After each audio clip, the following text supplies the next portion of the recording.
சிவா இயக்கத்துல சூர்யா நடிச்ச கங்குவா திரைப்படம் சில நாட்களுக்கு முன்னாடி வெளியாகி படு மோசமான விமர்சனத்தை பெற்றிருந்தது. 100 கோடி ரூபாயை வசூலிச்சிட்டதா படக்குழு அதிகாரப்பூர்வமா அறிவிச்சிருந்தாலும் படத்துக்கு வந்த நெகட்டிவ் விமர்சனங்கள் புயல் போல சுழன்று அடிச்சிருச்சுன்னு சொல்லணும்.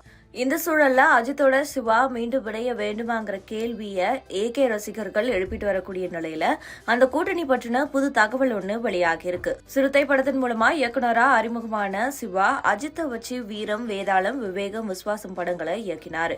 ஏகேவை வச்சு அவர் இயக்குன படங்கள்ல விவேகம் படத்தை தவிர்த்து மற்ற படங்கள் சூப்பர் டூப்பர் ஹிட் அடிச்சது. சிறுத்தை படமும் மெகா ஹிட் ஆகியிருந்தது குறிப்பிடத்தக்கது. இதன் காரணமா சிவா மேல டாப் ஹீரோக்களுடைய கண்கள் பட்டிருந்தது.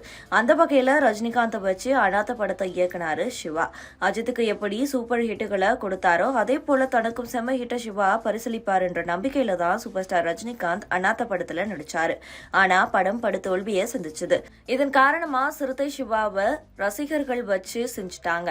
படம் தோல்விங்கிறத தாண்டி கடுமையான ட்ரோலுக்கும் உள்ளாக்கி இருந்தது. இருந்தாலும் சிவாவுக்கு தங்க சங்கிலி பரிசீலிச்சு சந்தோஷப்பட்டாரு ரஜினிகாந்த். அதே சமயம் தனக்கு அனாத படத்துல ஏற்பட்ட அவப்பெயரை சூர்யாவை வச்சு கங்குவா படத்துல தொடச்சுக்க எண்ணினாரு சிவா. பீரியட் ஜானர், தற்கால ஜானர்னு 2 காலங்களை இணைச்சு கதையையும் செஞ்சிருந்தாரு. இது ஒரு பக்கம் இருக்க, படத்தை தயாரிச்ச ஞானவேல் ராஜாவும் ஹீரோவா நடிச்ச சூர்யாவும் படத்துக்கு ஏகப்பட்ட ஹைப்பை ஏத்தி விட்டுட்டாங்க.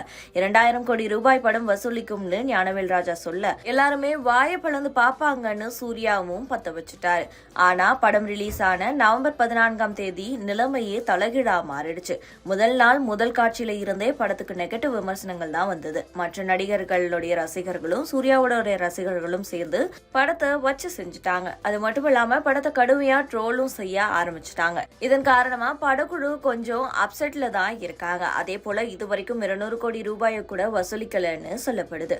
சூழல் இப்படி இருக்க அஜித்தை வச்சு சிவா திரும்பவும் படம் இயக்க போறதா தகவல்கள் வெளியாகி இருந்தது. இந்த நிலையில அந்த படம் பற்றின புது பேச்சு எழுந்திருக்கு. அதாவது அஜித் இப்போ விடாமுயற்சி, குட் பேட் அக்லி ஆகிய 2 படங்கள்ல ஒரே நேரத்துல நடிச்சிட்டு வராரு. அடுத்ததா சிவா இயக்கத்துல நடிக்கலாம் எண்ணத்துல இருந்தவர் கங்குவா படத்துக்கு வந்த நெகட்டிவ் விமர்சனங்களை பார்த்து கொஞ்ச காலம் கழிச்சு சிறுத்தை சிவாவோட இணையலாம்ன்ற முடிவுல இருக்கிறதாவும், அநேகமா விடாமுயற்சி, குட் பேட் அக்லி படங்களை முடிச்ச பிறகு சிவா கிட்ட கதையை கேட்டு பிடிச்சிருந்தா ஓகே சொல்ல முடிவு இருக்கிறதாகவும் ஒரு தகவல் உலாவிட்டு இருக்கு. ஆனா சிவாவை அஜித்துக்கு ரொம்பவே பிடிக்குங்கிறதுனால அவர் கூட ஏகே இணையறது உறுதிங்கிற இன்னொரு பக்கம் பேச்சும் திரைத்துறையில ஓடிக்கிட்டு தான் இருக்கு.